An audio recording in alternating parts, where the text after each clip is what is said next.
Hey, welcome to 2023. It's Mike McCarthy here from Remax, Escarpment Realty in Hamilton with the monthly market minute. And this one is a special episode wrapping up 2022. Sorry it took a few extra days to get this report out. Now those holidays got in the way, and a quick little family trip down to Orlando and to enjoy the experience of paying a lot of money to wait in lines at one of the Disney resorts. So that was excellent, I guess. Kids love it. If you like these videos, find them helpful, be amazing if you like them or share them. That would be awesome. If you have any questions about anything, please don't hesitate to reach out directly. I'd be happy to have those discussions with you. So let's get started. How did things end up in 2022? Median sale price ended up at 687,500. So we certainly did not see it below 700 in the year of 2022. It was the lowest month that we've seen since January of 2021, when it was 675,000. So the lowest monthly number for all intents and purposes the past 2 years.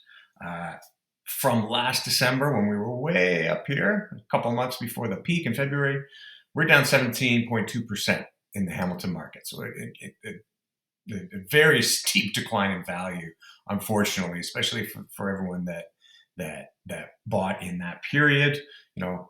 Long-term time sometimes heals all wounds. We'll see. But certainly in the short term, we've experienced a lot of pain. However, the last 2 years, we're still up 12.8% over the end of 2020 and up 52.8% on a 5-year period since the end of 2017. So not all is doom and gloom. Certainly most of it, the shorter term, that's where it's all been focused. All right, the days on market, we've seen the market slow even more, up to 29 days. I mean, last year it was 7 days, so up fourfold from last year. It's the highest days on market that we've seen since January of 29. Now, December is always longer to sell than both November and the year in general. So we've seen that this year. So that's not unusual to see that in December. I think things happen in December. However, 2022 was more amplified than usual, the difference between December and November and December and the typical days on market for the year. So is this something that's just going to continue? Or is it just more of the steep correction from last year, and then we're about to kind of hit a more normalized days on market, in addition to all the other number of metrics? We'll see. All right, the next one, months of inventory.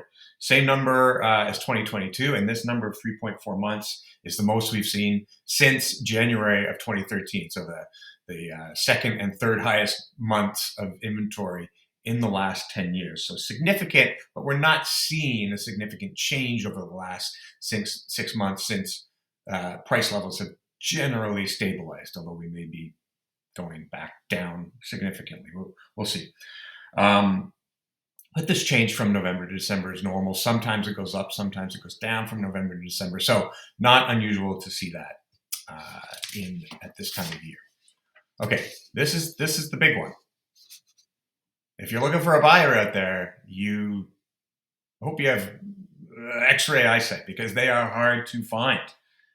We were down to 293 purchases, sales purchases, in December.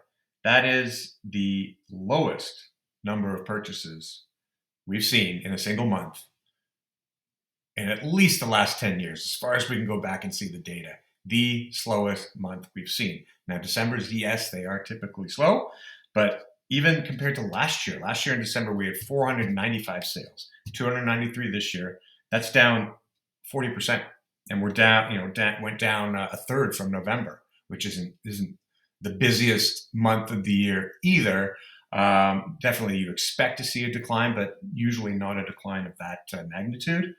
We knocked, and I mean, from 293, the previous low month was April of 2020, COVID month. Hello, COVID, when only 353 units were sold in Hamilton.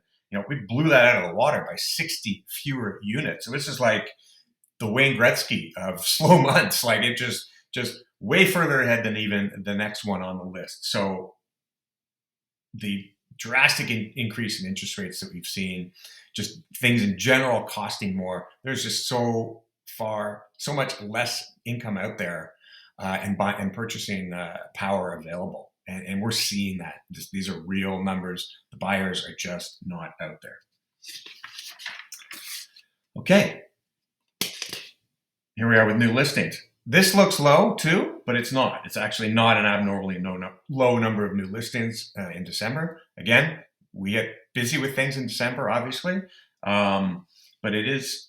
But what's interesting is that because we see usually a low number of listings, the sales to new listings ratio in December is almost always above 100%. The furthest back we can go, even 120, 125 is typically where it's at. This past December, it was below 100. So it was at 83%, which is typically, a strong seller's market, but not for a December. So that's an interesting sign that, this is really slowing down more than we would typically see in a December. All right. So where does that leave us with total inventory? That we're at, I think it was almost on 1,000 units, which is pretty typical for December. So this slowdown in the market has not yet caused some glut of inventory. It probably seems like it because things were going on and off the market so quickly over the last couple of years, but inventory levels are not abnormally high right now. However, what the next month or two, and I've said this before, but the next month or two, maybe just the next month, is going to be really interesting to see where things are going. Is that increase in the decrease of the median sale price? Is that going to continue, or is that just a 1 month thing? How is the inflation numbers for December? How are they going to look? The next time the Bank of Canada meets, January 25th, I think, what are they going to do? That's going to probably very much be affected by the consumer price index numbers that come out for December.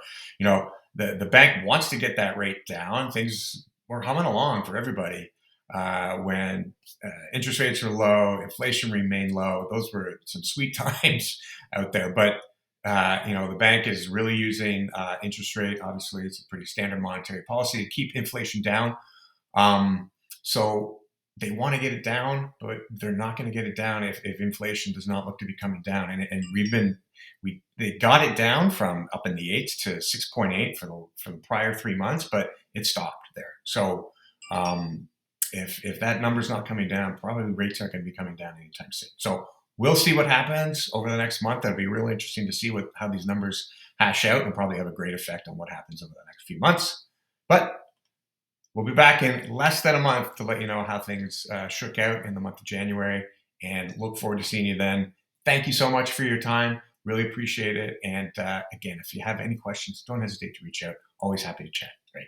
Take care.